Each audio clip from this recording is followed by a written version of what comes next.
pacífica.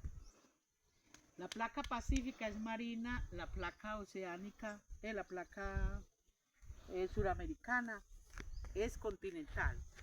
Cuando dos placas se encuentran así, una oceánica y una continental, la oceánica es más pesada, la continental es más liviana. Entonces se encuentran y ¿qué pasa? Esta como es más pesada se mete por debajo de la otra. Si se encuentran dos placas, digamos, continentales, ¿qué pasa? Montaña. Miran, pero en esta también hay montaña. Es como si se midieran las fuerzas. Según las fuerzas que están haciendo, o esta pasa por encima de esta, o esta pasa por encima de esta, que es lo que pasa en los Alpes y en el Himalaya. Entonces no es lo mismo los Andes que los Alpes y que el Himalaya. Entonces, ¿por qué es que es importante en donde nosotros estamos? Nosotros no tenemos que mirarlo a nivel de, sino que nosotros primero que todo tenemos que situarnos que nosotros estamos en los Andes.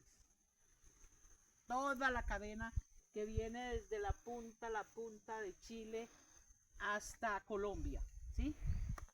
Todas esas son los Andes y nosotros la tenemos que caracterizar como cadena, porque cuando ya hablamos a nivel de los Andes estamos hablando a nivel internacional.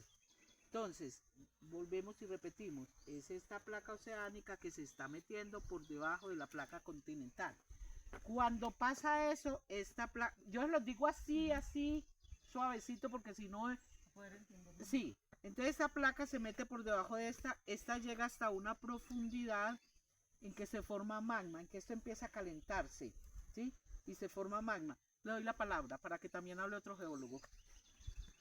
Cuando la placa oceánica, que está formada de material basáltico, llega a una cierta profundidad, más o menos cuando llega a los 1000 grados de temperatura, el basalto empieza a fundirse. Y cuando él se funde, se está volviendo más liviano, porque él incorpora agua y todo eso, y entonces el magma empieza a subir. Y encima de él está la placa continental. Entonces este magma va a intruir la placa continental y hay dos posibilidades: o el magma va a subir hasta la superficie y formar volcanes como el Ruiz, el Tolima, así, o más al sur, mi amor.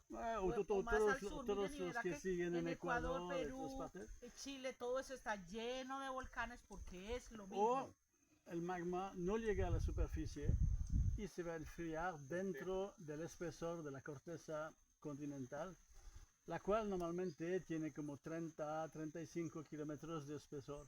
Entonces, el batolito de Antioquia, que es formado de grano de diorita, así, sobre todo cuarzo, feldespato, así, se subió en la corteza continental, llegó a una cierta profundidad y se enfrió, pero eso toma millones de años para que se enfríe.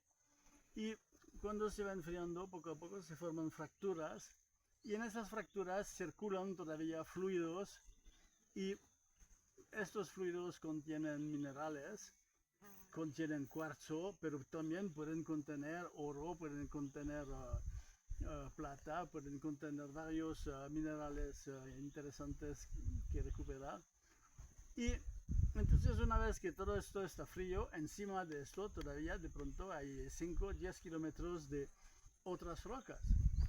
Y cuando se formaron los Andes, que hubo compresión y se levantaron, toda la erosión quitó todo lo que estaba encima, hasta que esto que se enfrió en profundidad apareció en la superficie. Entonces, en el parque de la señora Martínez, aquí, jefe geóloga, está la intrusión del batolito de Antioquia, que tiene como entre 80 y 58 millones de años. Más, o sea, 100. ¿Cómo? Más o menos como 100, póngale 100 millones a... Listo.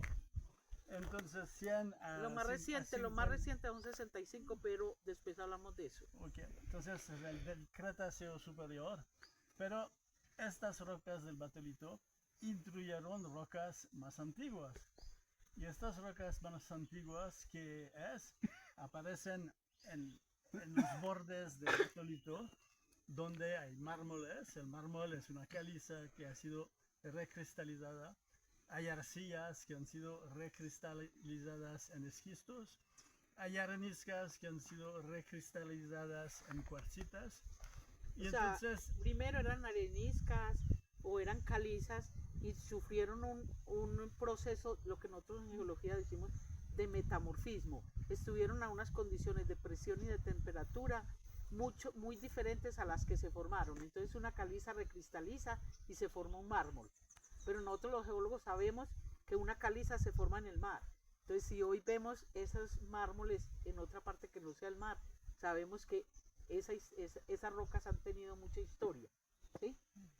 entonces, lo que uno quiere saber, ok, ¿qué edad son las rocas en las cuales intruyó el batolito de Antioquia?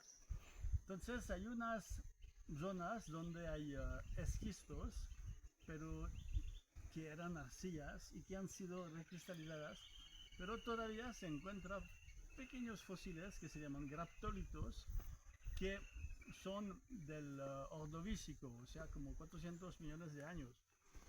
Y eso eran sedimentos en el mar. Los graptólitos vivían en el mar. Lo mismo las calizas que uno ve en Río Claro, que uno ve en la quebrada del río Alicante, eran mármoles que se depositaron en el mar, los mármoles de las calizas que se depositaron y que formaron mármoles después en las cuevas del Nus eran rocas marinas. Después, en el Triásico,